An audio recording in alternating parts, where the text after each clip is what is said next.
merci beaucoup d'être ce matin en studio. Vous êtes candidat à Paris, ministre délégué aux Affaires européennes. Pas certain d'être élu dimanche prochain, ce sera difficile. Vous êtes devancé de presque 5 points dans cette circonscription de Paris. C'est une première candidature pour vous. C'est une épreuve du feu. Vous sentez le souffle de la défaite sur la nuque? Non, je sens le souffle du combat que je mène, parce que je sais que c'est un combat difficile, un combat électoral évidemment toujours, mais je sais comme vous les chiffres qu'il y avait à l'élection présidentielle, notamment dans ces quartiers de Paris que j'aime beaucoup, le 4e, le 11e, le 12e arrondissement.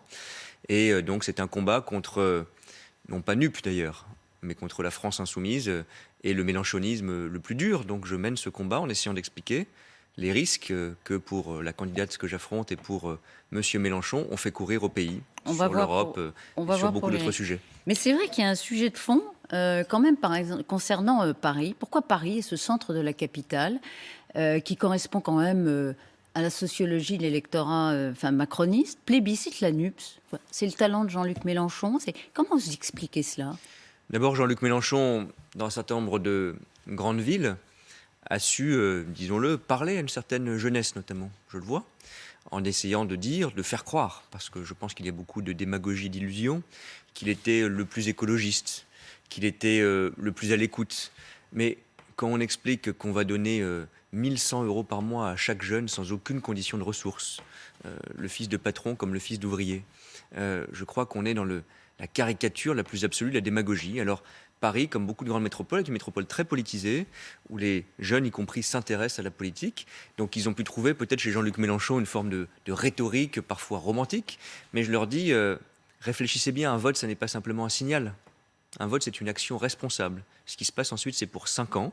Et pour son député, sa députée, ou pour une majorité à l'Assemblée nationale, ça compte de savoir si notre pays va être bloqué et dans la revanche, ou s'il va avancer, peut-être de manière parfois imparfaite, il faut l'assumer, c'est ça aussi la politique. J'essaie de convaincre, moi vous savez, je viens de la gauche, je défends les valeurs européennes, j'explique ça aussi dans les quartiers de Paris que je connais, que j'aime le plus. Précisément, il a réussi à faire l'union. L'union fait la force, ça fonctionne. L'opération de réunion de la gauche porte Jean-Luc Mélenchon et la NUPS, évidemment, à des niveaux très élevés. Ah bah il y a une opération marketing qui est extrêmement habile. Jean-Luc Mélenchon nous raconte absolument n'importe quoi avec un grand sourire. Il nous dit « élisez-moi Premier ministre ». Il n'est pas candidat à une élection et on n'élit pas le Premier ministre en France. Bon. Et il ne sera pas Premier ministre. Arrêtons avec cette fable. On le voit, on peut considérer que les sondages disent ceci ou cela. Bon, c'est un fait, il ne sera pas Premier ministre. Et d'ailleurs, il ne sera même pas député. Bon. Il n'a pas voulu affronter les urnes une nouvelle fois dans une circonscription à Marseille où il n'est jamais allé en 5 ans. Donc il faut quand même remettre les choses à leur place. Ensuite, l'union. Parlons-en. Je le vois dans ma circonscription, on le voit au niveau national. C'est pas parce qu'on parle fort et qu'on fait beaucoup de bruit et qu'on dit qu'on a gagné que c'est la vérité des prix. La NUPES, ça n'est pas aujourd'hui la somme des voix qu'ont réuni les différents candidats des partis de cette formation, de cette alliance, au premier tour de la présidentielle. C'est moins. Donc ça n'est pas une avancée, c'est un recul. L'union a fait moins de voix qu'à la présidentielle. Il faut quand même le dire. L'union donne de la force, c'est comme ça. Mais l'union donne une apparence de force. Mais Jean-Luc Mélenchon, il a fait une OPA sur la gauche et les écologistes, avec la complicité de certains, M. Faure, M. Bayou, qui l'ont fait pour leur propre place de député. Et qui d'ailleurs en tirent du profit. Mais pour eux-mêmes, je vous rassure, Elisabeth Martichoux, c'était le but. Pour Olivier Faure comme pour Jean Bayou. Le but, c'est de se faire élire comme tout à chacun. D'abord eux-mêmes. Bon. Mais vous pensez vraiment que c'est une alliance sur le fond ? Quand la gauche, l'écologie politique, que je respecte infiniment, avec qui j'ai parfois eu un certain nombre de points communs dans les batailles politiques, a renié l'Europe ? C'est ça la gauche de François Mitterrand? C'est ça la gauche de Lionel Jospin, qui d'ailleurs s'est exprimé en soutenant des dissidents socialistes, qui est bien la preuve que les grandes figures de la gauche, je pense à Bertrand Delanoë, qui va être, je crois, très clair cette semaine, c'est ça, c'est leur gauche qui est aujourd'hui au service personnel de Jean-Luc Mélenchon pour servir son ego. Au service personnel ? Mais bien sûr, parce que Jean-Luc Mélenchon y trouve une agitation politique qu'il aime beaucoup. Jean-Luc Mélenchon, je ne peux pas faire d'histoire politique française. Son projet a toujours été de tuer le Parti socialiste. Il en a été minoritaire, il en a été le dissident, il en est aujourd'hui l'opposant numéro 1. Et il fait croire que tout ça, c'est la gauche, alors qu'il y a énormément d'ambiguïté. Regardez, incapable chez NUPES de nous dire ce qu'ils vont faire sur l'énergie nucléaire. C'est quand même pas des petites questions. L'Europe, j'y reviens parce que c'est déterminant. C'était l'identité de la gauche de gouvernement française, de la gauche social-démocrate ou socialiste française. Aujourd'hui, elle a été passée par pertes et profits, incapable de définir aussi leur projet européen. Ils appellent ça la désobéissance. La désobéissance, c'est le nom chic du Frexit. Il faut le dire. Mais Mélenchon pas... est contre l'Europe, ça n'était pas l'identité de la gauche française. Et toutes les préventions, ce que vous aviez décrit en effet comme risque, pour l'instant n'ont pas convaincu suffisamment d'électeurs pour que vous soyez très en avance. Pardon, C'est comme si Emmanuel massivement au profit de la NUPES, vous en conviendrez, quand on voit à la fois l'abstention et le score de cette alliance, qui, je le rappelle, est en dessous de leur score à la présidentielle. Mais comme si Emmanuel Macron savait se faire élire à la présidentielle et n'arrivait pas à gagner d'autres élections. C'est quand même assez troublant. Alors d'abord, c'est ce qui se passe depuis 5 ans. Ouais, je vous rappelle, et encore aujourd'hui. Je vous rappelle, Madame Martichoux, que nous avons, pour l'élection la plus importante sur le plan de l'action nationale, la législative de 2017, gagné très nettement. C'était dans la foulée de l'élection. Depuis. Oui, enfin c'est quand même pas rien, puisque vous essayez de faire le compte. Vous parlez d'un certain nombre d'élections locales qui ont été difficiles, on l'a reconnu, parce que l'ancrage n'était pas là. Et puis il y a aujourd'hui une élection législative, mais moi aussi je m'insurge contre l'écoute un peu trop attentive de ceux qui crient le plus fort. On dirait que Jean-Luc Mélenchon a gagné cette élection législative, mais d'abord il reste une semaine de combat. Tout porte à croire que nous pourrons avoir une majorité. C'est évidemment un combat, mais nous gagnerons cette élection législative, j'en suis convaincu. Et par ailleurs, je le dis aussi... Alors vous gagnerez dans quelle proportion ? Je le dis aussi, j'espère les proportions les plus larges, c'est pour ça que je me bats individuellement et qu'on se bat collectivement. C'est-à-dire, pour être précis, la majorité absolue. Mais c'est ça qu'il faut viser. Et je le dis parce que c'est justement un choix qui va être à faire cette semaine, avec beaucoup de duels. Avec vos partenaires, avec vos alliés. Oui. Obtenir 289 avec Horizon et Modem. Ensemble, c'est-à-dire aujourd'hui ce qui est La République en marche, Horizon d'Édouard Philippe, le Modem de François Bayrou. C'est une union politique qui, pour le coup, tient bon et n'a pas d'ambiguïté en son sein sur les sujets fondamentaux. Et je le dis très clairement aux Français qui vont faire un choix. Il y a une seule possibilité, pas deux, une seule possibilité d'avoir une majorité d'action. C'est-à-dire une majorité qui ne bloque pas le pays. Manifestement, les Français n'ont pas voulu. En tout cas, au premier tour. Vous avez raison. Vous dites on va se battre, etc. Rien n'est gagné. Il y a un deuxième tour. Personne n'a jamais gagné une élection dès le premier tour. Au premier tour, quelle leçon vous tirez au premier tour ? Les Français n'ont pas voulu donner trop de pouvoir au président. C'est ça la leçon. Je crois que de façon générale, les Français qui sont très politiques, parfois même tactiques dans leur vote, ont en effet donné un certain nombre de signaux de rééquilibrage, d'équilibre politique. Oui. Très bien, nous l'avons dit avec quelques-uns, Olivier Véran et d'autres, ce message est entendu, je l'ai ressenti moi-même sur le terrain. Je pense d'ailleurs qu'on devra ouvrir un chantier institutionnel pour une plus grande confiance, une meilleure participation aussi, parce que je ne veux pas servir cette tarte à la crème, mais c'est malheureusement une triste réalité, encore plus vraie que pour les élections précédentes. L'abstention est extrêmement forte et ça doit nous engager plutôt que de fanfaronner dans une responsabilité collective, y compris dans le camp de M. Mélenchon. S'il y avait une adhésion si grande que ça, pas plus d'un Français sur deux serait resté chez soi hier. Donc mobilisons, ouvrons ensuite des chantiers de réforme démocratique et institutionnelle, j'en suis convaincu. Et puis maintenant, disons, puisque c'est ça, un choix de deuxième tour, avec des duels dans toute la France, est-ce que vous voulez ou pas, Françaises et Français, une majorité qui permet au pays d'avancer, d'écouter ceux qui ne sont pas d'accord avec nous, mais d'avancer sur l'écologie, sur la réforme, sur nos services publics, sur l'Europe dans 5 ans? Ou est-ce que vous voulez le blocage ou la division? C'est ça, au fond, le choix du deuxième tour. Ce sera quoi, le blocage? Ce sera combien de députés NUPS à l'Assemblée, blocage? Mais je vais vous dire, je pense que chaque député NUPS sera, surtout quand il vient de la France insoumise, une source, je l'ai vécu à l'Assemblée nationale, d'agitation, de provocation. Bon, c'est ça, aujourd'hui, la France insoumise. C'est la désobéissance et l'insoumission, ça n'est pas malheureusement la participation constructive à notre démocratie. Donc tout député NUPS, chacun choisira, sera un député qui n'agit pas au service du pays et qui ne participera pas à une majorité législative. Une majorité relative, c'est-à-dire en dessous de 289, ce sera un début de blocage aussi?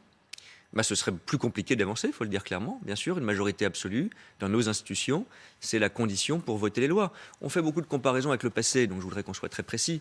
Il y a déjà eu des majorités relatives, notamment en 1988, sous François Mitterrand, deuxième mandat. D'ailleurs, Jean-Luc Mélenchon, qui nous a servi le coup du président le plus mal élu, refait le coup en disant que ça n'est jamais arrivé qu'il y ait des risques de majorité relative. C'est arrivé en réalité, pas en risque, en 1988. Mais il y avait une grande différence. Je ne sais pas si c'est souhaitable, mais en tout cas c'était possible. Il y avait l'article 49.3 pour voter un certain nombre de textes importants, celui qui engage la confiance du gouvernement. Depuis les révisions constitutionnelles il y a une quinzaine d'années, ça n'est plus possible plus d'une fois par session. Je ne rentre pas dans la technique, ça veut dire qu'une majorité relative, ce serait effectivement très compliqué dans le cadre juridique actuel pour gouverner. Et donc je dis aussi aux Françaises et aux Français, faites un choix clair dans ce duel de second tour. Dans nos institutions, il y a un premier tour, on envoie des signaux, on envoie des messages d'équilibre. Parfois, c'est des messages d'alerte pour nous aussi, je le vois dans ma circonscription. Mais un deuxième tour, c'est le choix de l'essentiel. Une majorité relative, est-ce que Emmanuel Macron devra en tenir compte pour former son gouvernement? Mais je ne me situe pas dans cette optique. Moi, je me bats pour qu'on ait une majorité qui soit au-dessus de la majorité relative et qui permette de gouverner. Ensuite, tout résultat doit être pris en compte. Y compris, je vous rappelle, Elisabeth Martichoux, si nous avons une majorité forte, il y aura des compléments au sein du gouvernement, des portefeuilles Non, mais ce ministériels que qui je veux seront dire, ajoutés. s'il C'est y important a aussi. une majorité relative, vous devrez compter sur l'apport de voix venues d'extérieur. On imagine que vous n'irez pas forcément les chercher au Rassemblement national, qui peut avoir un groupe, la NUPS. Mais en tout cas, la droite paraît être votre allié plus naturel. Est-ce que, dans ces cas-là, Emmanuel Macron aurait besoin d'un Premier ministre de droite, par exemple? Non, je crois qu'il est très Est-ce clair. que ce serait logique? Vous dites qu'il faut en tenir Non, compte. moi je fais pas d'abord, honnêtement, je fais pas de politique fiction. Notre but c'est le combat pour avoir une majorité absolue et nous avons une première ministre Ça, qui a je été. sais. Non, mais nous avons, je réponds à votre question, nous avons une première ministre qui s'appelle Elisabeth Borne, qui d'ailleurs a fait un bon score dans sa circonscription, je l'en félicite, qui je crois va être élue nettement la semaine prochaine et qui restera la première ministre. Que doit faire le président avant le second tour pour redonner du sens à ce vote et faire en sorte de mobiliser vos électeurs? D'abord, vous le savez, le président, il doit, pardon de cette tautologie, assumer ses responsabilités de président et notamment à l'international. Il a un déplacement très important qui est prévu dans l'Est de l'Europe. Il n'y renoncera pas. Je vous demanderai, mais je ne crois pas qu'il y renoncera. Il va voir nos troupes, il va voir nos alliés en Roumanie, en Moldavie, qui sont des pays qui sont, on le voit, à la frontière d'une offensive russe en Ukraine, qui accueillent beaucoup de réfugiés, qui sont parfois menacés dans leur propre sécurité, qui est aussi la nôtre. Qu'est-ce que ça envoie comme signal aux électeurs? Ça envoie un signal que nous avons un président qui assume ses responsabilités. Et les crises internationales, elles ne sont pas déconnectées de nos vies quotidiennes. Quand le président essaie, bien sûr c'est compliqué, il ne l'a jamais caché, de trouver des solutions, de construire progressivement la paix en Ukraine, nous en sommes évidemment loin. C'est aussi parce que nos vies quotidiennes sont impactées par ce conflit, sur les prix, sur l'inflation. Lui reproche peut-être d'avoir été un petit peu trop sur l'international et pas assez auprès d'eux, de ne pas avoir fait de campagne pour s'être occupé. On pouvait le comprendre dans une certaine mesure, beaucoup des affaires internationales. Est-ce que c'est pas un risque de consacrer presque la totalité de la semaine, en tout cas mardi, mercredi, peut-être. C'est sa responsabilité aussi de le faire. La semaine dernière, j'étais avec lui à un sommet européen. Il ne va pas Est-ce que annuler ses obligations. C'est sa responsabilité. Est-ce que c'est le bon moment? Oui, je crois que c'est le bon moment. Moi, j'entends, pardon, un peu tout et son contraire. Pas de vous, mais dans le débat public. On disait que le président de la République avait tardé à donner des gestes vis-à-vis de l'Ukraine, vis-à-vis de certains alliés européens. Il va en Roumanie et en Moldavie. Et en Ukraine. C'était très important. Et en Ukraine. Le projet est à l'étude. Je n'ai pas cette information. C'est vraisemblable cette semaine. Je ne sais pas. Vous demanderez au président de la République lui-même. C'est lui seul qui en décidera. Il a toujours dit qu'il était prêt à y aller, mais il ne veut pas faire une visite de communication et faire une visite de soutien concret. Nous sommes en présidence européenne. C'est vraisemblable cette semaine, on peut dire ça. Ce serait logique. Non, je ne dirais pas ça. D'accord. Mais simplement, je le dis aussi, on nous a, la semaine dernière, quand le président de la République a fait un certain nombre de déplacements et de discours sur les questions de sécurité, les questions éducatives, on nous a dit l'inverse. On nous a dit qu'il s'implique trop dans la campagne. Est-ce que c'est son rôle de président? Son rôle de président, c'est de donner les grandes orientations sur l'écologie, sur l'éducation, sur la sécurité. C'est de défendre les institutions républicaines quand elles sont scandaleusement attaquées sans aucune honte par Jean-Luc Mélenchon pour faire son petit business électoral, contre la police notamment. C'est ça le rôle du président de la République dans notre Constitution. Et c'est aussi son rôle de protéger les Français en s'engageant à l'international.